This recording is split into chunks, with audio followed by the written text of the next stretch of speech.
हमने एक ऐसी शिक्षण सहायक सामग्री का निर्माण किया जिसके माध्यम से बच्चा हिंदी, गणित और अंग्रेजी तीनों विषयों का शिक्षण कार्य रुचि और खेल खेल में करते हुए एक स्थायी ज्ञान की ओर अग्रसर हो सके। इस शिक्षण सहायक सामग्री के लिए हमने घर में उपलब्ध थर्माकोल शीट, दीपावली पर बचे हुए दीपक, ऑयल पेंट, आइसक्रीम की डंडियों का उपयोग करते हुए एक घड़ी का निर्माण किया। इसमें हमने 12 अंक प्रदर्शित किए जिसे बच्चे घड़ी का समय देखते हुए घड़ी के बारे में स्थायी जानकारी प्राप्त कर सकें कि घड़ी में कितने अंक होते हैं, जब 1 बजता है तो कितने मिनट का होता है, 2 बजता है तो कितने मिनट का।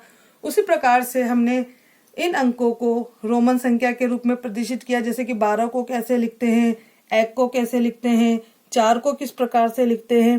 साथ ही हमने बच्चों को हिंदी संख्या का भी ज्ञान देते हुए, जैसे हिंदी भाषा में 4 को किस प्रकार से लिखेंगे, 5 को किस प्रकार से लिखेंगे, 6 को किस प्रकार से लिखेंगे, 7 को किस प्रकार से, यानी कि हमने एक ही चीज को 3 माध्यमों में सिखाने का प्रयास किया।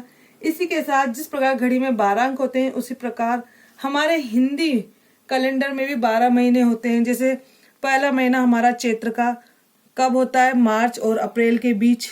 दूसरा महीना बैसाख का जो अप्रैल और मई के बीच में होता है। तीसरा महीना ज्येष्ठ का जो कि मई और जून के बीच में।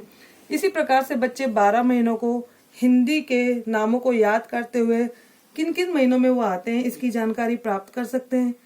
इसी के साथ हमने 1 नंबर, जैसे अंग्रेजी कैलेंडर में पहला महीना हमारा कौन सा होता है, जैसे कि जनवरी कितने दिन का होता है, 31 दिन। फरवरी के दिन 28, 29 दिन।